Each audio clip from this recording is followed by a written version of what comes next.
I am one of approximately 7.3 billion people on Earth, as are you. This device is one of more than 7.3 billion. And this, while not even 15 years ago, the mobile phone was seen as total nonsense. People can reach me at home, right? Why would I want to be disturbed all the time? Anyway, the reality now is that the demand for mobile phones still increases. So I presume it isn't difficult for everybody here to quickly take their phone. Take it. Good. Take and relax. I will forgive the phone addicts that already had the phone at hand. Take a moment and look at it and realize what this device means to you. What is it worth to you? We often state that the smartphone is very important to us. We feel socially awkward without it. Even a date with the most handsome and dreamy guy is not complete without our gadget. At the same time, though, some aspects of our behavior towards this device reflect only little appreciation. We buy a new phone every 2 years. Before we know it, a newly launched feature turns into a necessity and causes us to act as spoiled little brats. I want. Besides that, we're not very cautious with the phone. We think that taking the phone to the toilet is a good idea because it helps us not being bored for a staggering 50 minutes a week. Until the thing falls into the bowl, then we're not so happy anymore. Sadly, for practically every new phone, newly mined materials are used. If you disassemble a mobile phone, you will see this, which contains of more than 20 types of raw material. Imagine the world behind all these materials. Do you, for example, have any clue how many people handle these components? A few of these materials are scarce, some are difficult to mine because of low concentrations, and in almost all cases, mining conditions are very poorly. Yet, on average, we own 3 or 4 unused phones. The silver and gold lying around those drawers in the Netherlands alone represents around 14 million euros. Shame on us. Although, this also means business opportunities for urban mining, for you entrepreneurs out there. Excuse me. This behavior, this lack of appreciation, is not without any hazards. More and more global issues arise around raw materials.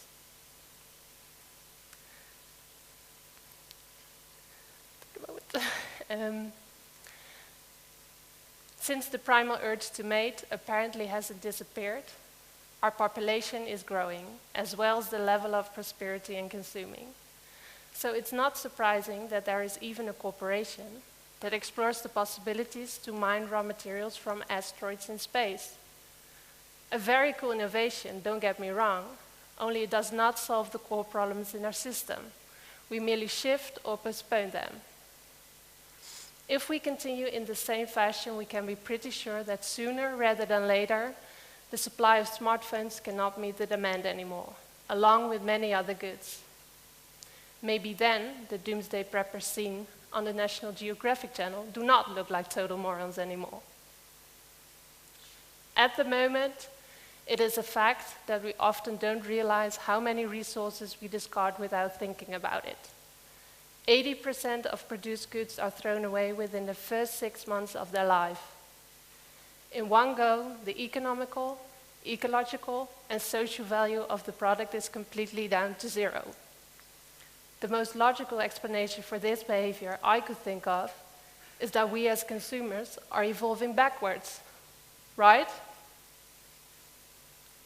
All joking aside, my personal alarm bells went off when I stood on a mountain once.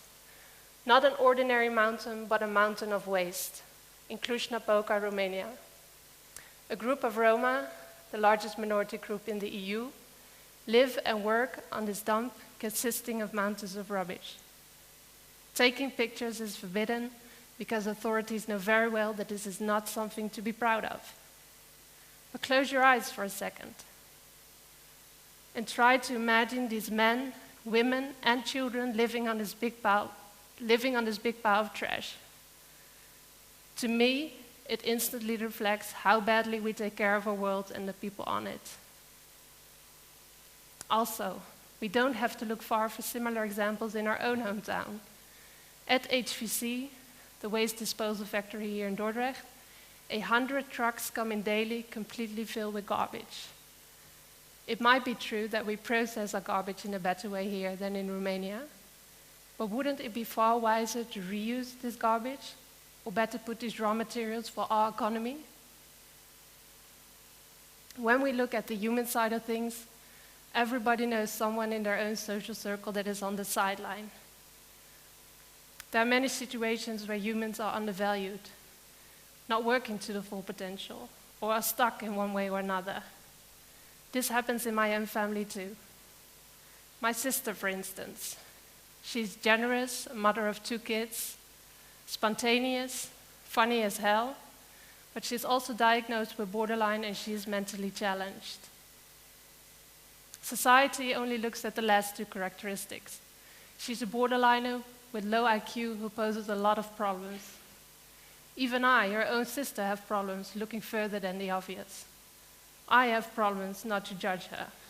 And I'm not telling this to bring a sob story, on the contrary, because I'm confident that we all, you and I, can bring about a real change, so that people as well as raw materials are valued.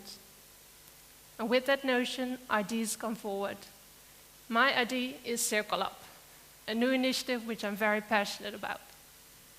Cirkellab is the organization that forms the breeding ground in this region for circular innovation and the development of talent. Cirkellab is founded on the seemingly simple principle of value recognition. I'm convinced that this principle can lead to genuine change in our society. Let me repeat this. Solely the principle of recognizing values can bring about an actual positive change. The recognition that everyone and everything has a place on this earth, that everyone is of importance. That will make us look at life in a different way, will make us care for nature and each other. Isn't that something we all want? To be appreciated, to be seen? Even true for the tough ones amongst you? We can only recognize those values when we are in connection with ourselves, each other, and everything surrounding us. And I mean truly being connected. Not the kind where you easily buy your way out with a single click on the like button on Facebook.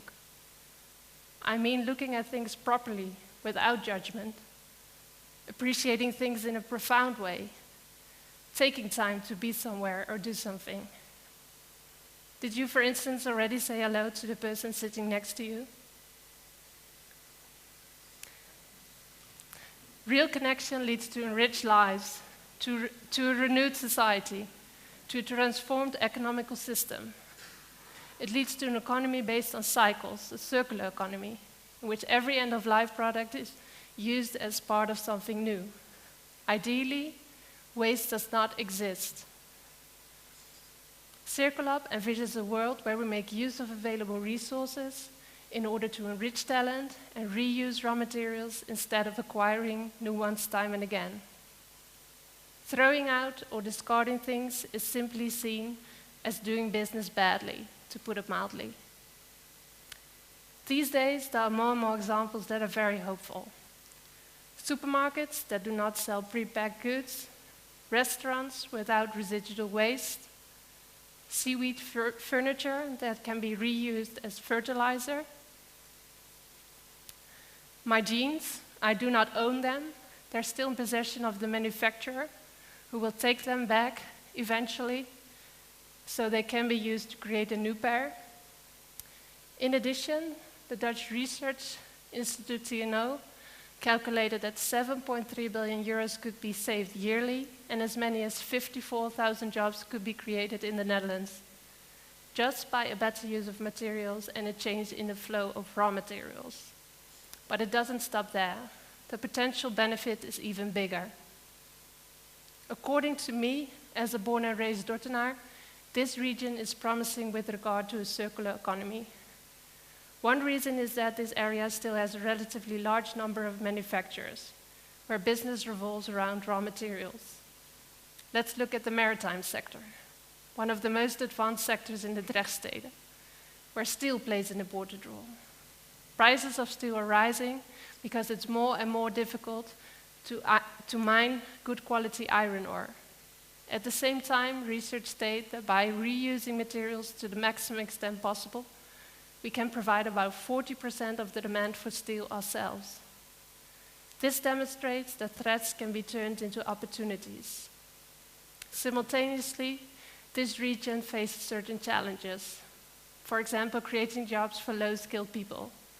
Exactly this group of people can benefit from a circular economy by creating jobs through remanufacturing, repairing, reusing, and recycling. At Cirkellab, we solve problems with circular solutions by connecting businesses to diversity of talents. Are we able to create jobs that prevent waste or recycle residue?